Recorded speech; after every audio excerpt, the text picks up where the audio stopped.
വാങ്ങി വായിച്ചു. എന്നിട്ട് അവസാനത്തെ വാചകം വായിക്കുമ്പോൾ അലവി തക്ബീറില്ല. ആളുകൾ കേൾക്കാതെ കമ്പനി കണ്ടോളി. സാധാരണ മനുഷ്യ പ്രകൃതിയുള്ളവരായിരുന്നു പ്രവാചകന്മാർ. അവർക്ക് സാധാരണ മനുഷ്യരെ പോലെയുള്ള കേൾവിയും കാഴ്ചയും മാത്രമേ ഉണ്ടായിരുന്നുള്ളൂ.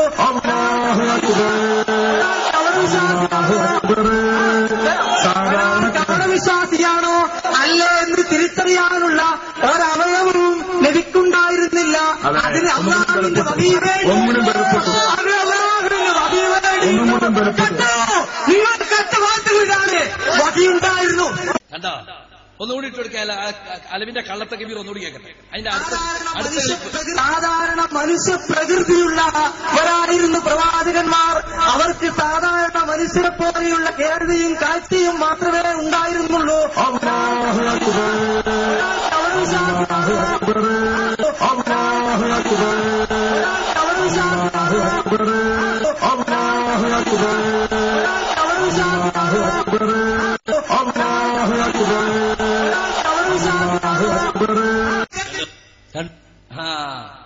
അതാണ് മൂസ.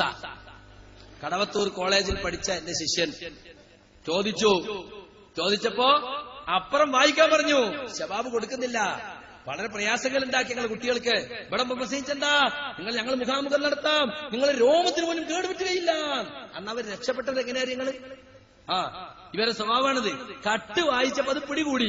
അപ്പുറം വായിക്കാൻ പറഞ്ഞു. എന്നിട്ട് ആ വാചകം വരുമ്പോ ഒരാൾ കപടവിശ്വാസിയാണോ അല്ലെന്ന് തിരിച്ചറിയാനുള്ള അവരെയും നബിക്കുണ്ടായിരുന്നില്ല. അതിന് അല്ലാഹുവിന്റെ വഹി വേണ്ടിയിരുന്നു. വഹയ്യനെ നിഷേധിക്കുന്നു സ്ഥാപിക്കുക ജനങ്ങളുടെ മുമ്പിൽ. തൊട്ടടുത്ത വാചകത്തിന് വഹയുണ്ട് എന്നാണ്. അത് കേൾക്കാതിരിക്കാൻ വേണ്ടി എന്റെ കള്ള തെക്ബീർ. നിങ്ങളെ തെക്ബീറൊക്കെ ഇതിന് തന്നെയാണ്. നിങ്ങളെ തെക്ബീർ